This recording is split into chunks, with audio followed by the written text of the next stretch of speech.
So it's something just that big. it just keeps happening. The Earth just over millions and millions of years and thousands of years that humans have been around. The Earth just keeps getting whacked. The evidence is so overwhelming. In say going back to the Younger Dryas period of time, there's evidence when you say get whacked. More than 30% of all landmass at that time was charred, burned. They claim that it's more fires than existed in the time of the dinosaurs. Now, I don't know if that's an article I read on Science Alert. I don't know if they can truly prove that, but if nothing else, 30% of all landmass existing today was burned and scorched to death at that period of time. That like helps people to wrap their heads around like this. The world was on fire. Yeah, that's the Younger Dryas, Matt. They estimate as part of the burning, and because there was floods and fire, and this correlates to a lot of origin myths from cultures all around the world. But yeah, 10% of the biomass, I think, so 9 to 10% of the, which is an inconceivable number.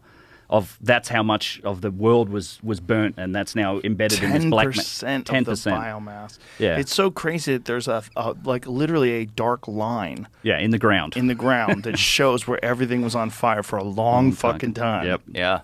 Well, crazy. We barely survived it. There's actually we now have a correlation of not only population reduction but a significant drop in like genetic diversity as a result. Like it's tied to the Younger Dryas. There's been a few good studies recently done at that. So we were one of the megafauna that the 50% of megafauna at the time that actually survived and got through that event. How do they think people survived? Is there any speculation?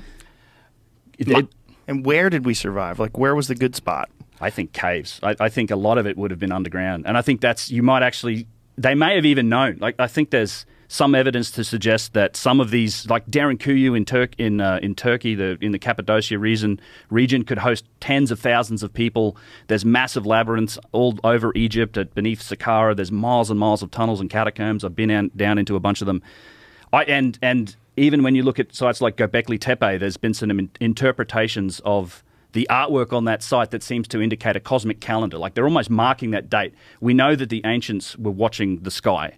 Like they were concerned about it. And comet mythology is a fantastic topic for Randall. I talked with him about this quite a bit. The comet, it wasn't seen as a pretty thing in the sky. Like it was the harbinger of doom. Like comets and all those types of things were just seen as really bad things that they were preparing for. But I think we survived partly because of diversity and being spread out all around the world. There were parts of the world that weren't as badly touched, like Australia, for example. That whole continent wasn't as badly affected as, say, the Northern Hemisphere was from the Younger Dryas. But also caves, 100% caves and sheltered caves. Those big cities that they could take tens of thousands of people underground.